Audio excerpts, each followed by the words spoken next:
Hello everyone, today we are going to read Thomas and Friends Pocket Library. I'm sure you all love this video, so stick to the end because you want to watch every single book.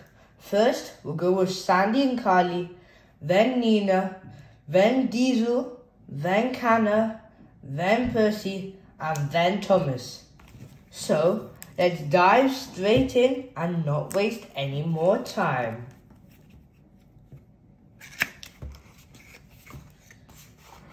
Wow, look at these beautiful books. First off, let's read Sandy and Carly. Sandy, the rail speeder, and Carly, the crane, love fixing engines again and again. Carly's crane arm is long and super strong. She carries Percy when his firebox goes wrong. Sandy is small but mighty and loves doing repairs. Her tools fix all problems and she really cares. Carly and Sandy work at the maintenance yard. They always help others. No job is too hard. That is the first book, Sandy and Carly. I'm sure you will love that. Next up is Nia.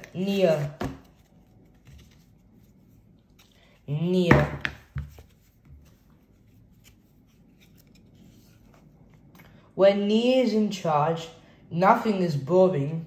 This orange engine loves exploring. She is full of ideas and fun things to do. Racing on a windy day, does it look fun to you? Accidents can happen. Nia skidded off the track. Thomas calls for help, so Carly can lift Nia back. All the engines love hearing Nia's tales. They're full of thrills on faraway rails. Wow!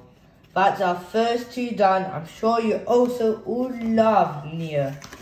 Next up, we have Diesel. Diesel and Thomas speed down the track. Both want to win, but who will be the first back? As well as racing, Diesel and Thomas love to chat. They can talk for hours about this and that. Diesel has tricks that he loves to play. It's all in good fun and living up to each day. Diesel is kind and a good friend too. Thomas loves having him in his crew. Wow, that was an amazing book, wasn't it? Next up, we have Canna.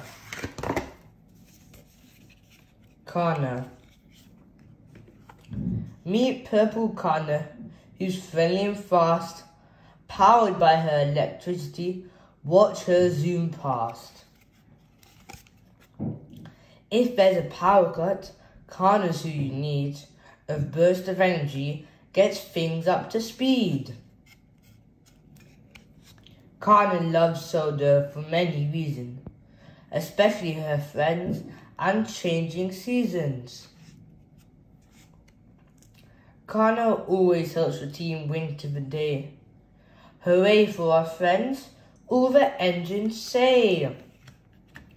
That was also a wonderful book, wasn't it, guys? Now we have Percy.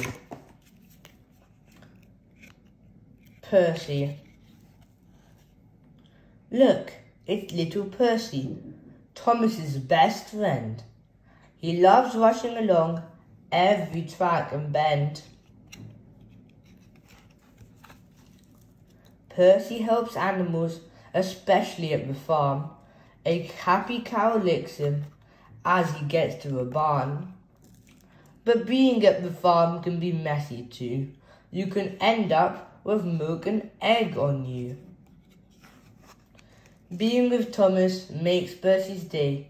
Racing on the track, hip hip hooray.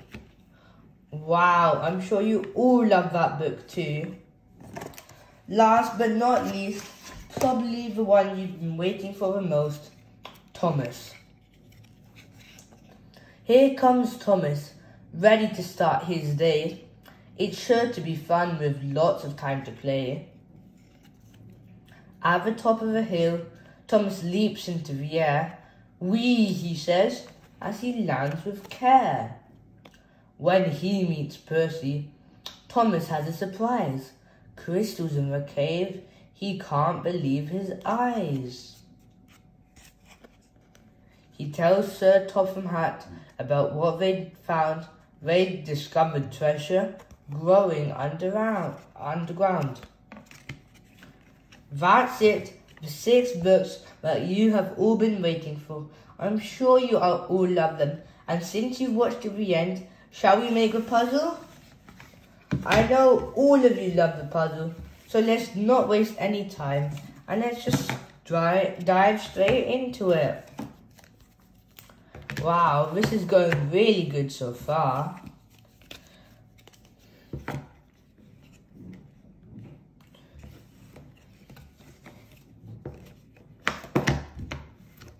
Wait, I think something's gone wrong. Can you see it? Wait, never mind. Here it is. Ta-da! I'm sure you all loved it and this is puzzle. So here was today's Pocket Library, Thomas and Friends. Goodbye and see you next time. Hi children, today we are going to read the book Percy's Chocolate Crunch.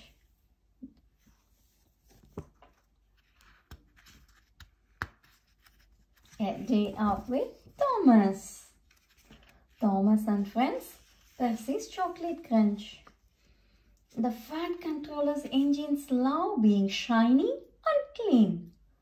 Percy often has the dirtiest work to do, but he likes to be clean as much as any other engine. So washdowns are important to Percy. One day, the Fat Controller had some bad news. Due to a water shortage, no engine shall have more than 1 washdown a day. Usefulness before cleanliness. Percy was upset. I get very dirty. I need washdowns. Gordon only has them to feel important. I am important, sniffed Gordon. I am an express engine. You are a pouty puffer, Percy. No, I'm not, wished Percy, and he chuffed away.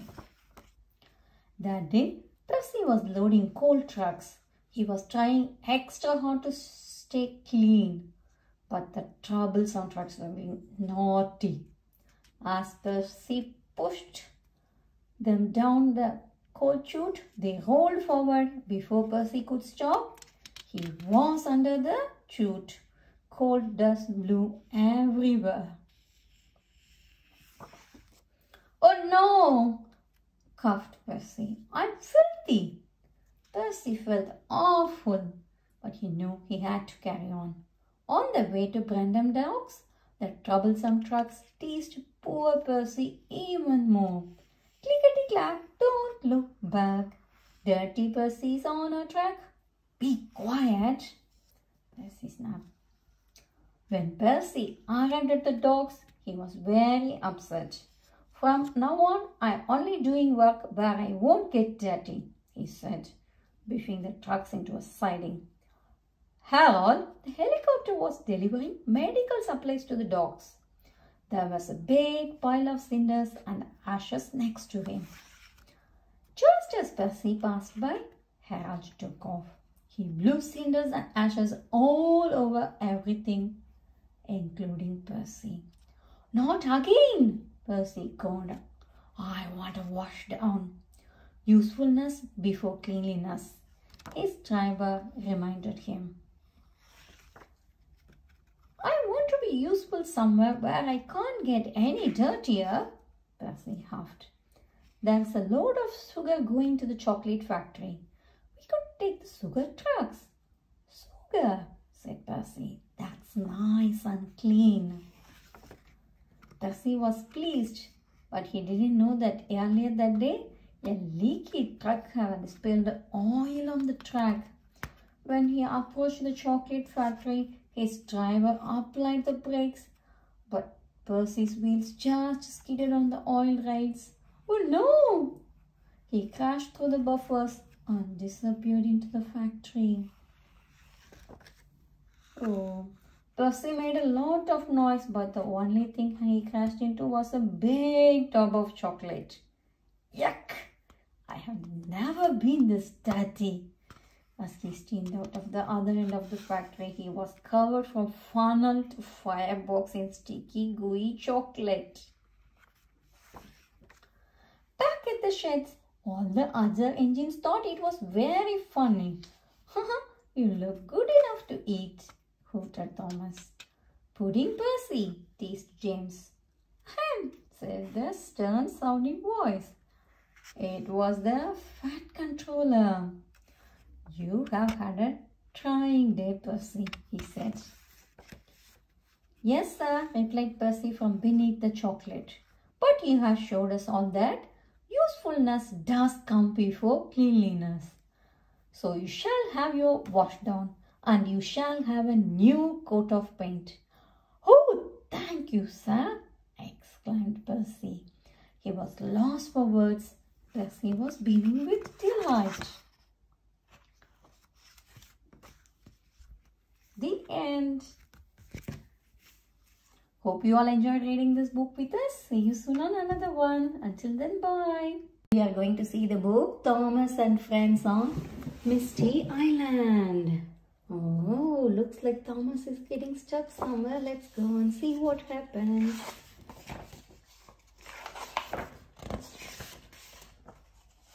Thomas and Friends on Misty Island.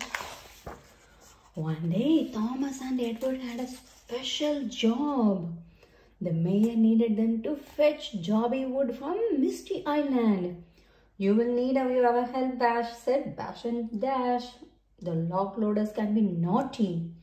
That's right, added Ferdinand. Do you think Thomas listened? No. Thomas had been to Misty Island before and he thought he knew all about it. He didn't need their help. Thomas showed Edward around the island, then he led the way to the Shake Shake Bridge. The logging station was just on the other side.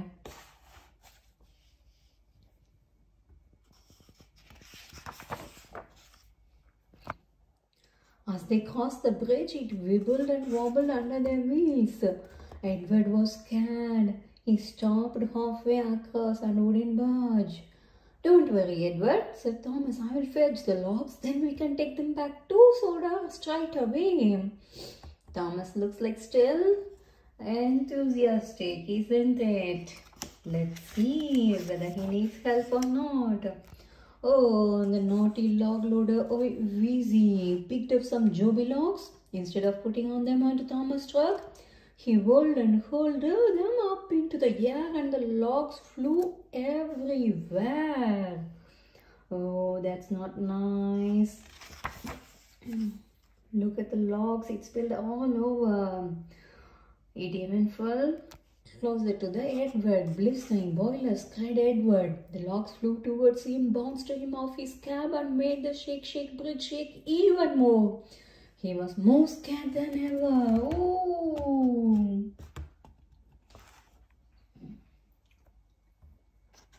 I think Thomas needs help. He needs to admit it. As Wheezy threw more logs around Bash, Dash and Ferdinand puffed in. Wow! It looks like you need our help now, said Bash and Dash. That's right, said Ferdinand. Thomas still thought he didn't need help, so he rolled away again. That's really not nice, Thomas. You should take help and make job easy, isn't it? Thomas chuffed over to Hee-Haw, the other log loader, but Hee-Haw was feeling too ill to work. Oh no. Just then James arrived with the fat controller. Hee-haw, wished and wished, and then coughed back smoke all over them. Oh, I think the fat controller is going to get cross now. Thomas, boomed the fat controller. Logs are flying everywhere. Edward won't move and you are late with your delivery. Sorry, sir. I thought I didn't need help. Now I will make things right. Thomas found Bash, Dash and Ferdinand. I think I can't do this alone. Can you guys please help me? Oh, sure. Please follow what we say, said Buff and Dash. That's right, said Ferdinand as usual. They steamed back and went to the logging station. First, the 3 locomotives pushed Edward across the Shake Bridge. Next, they oiled the Hee-haw's joints to make him feel better.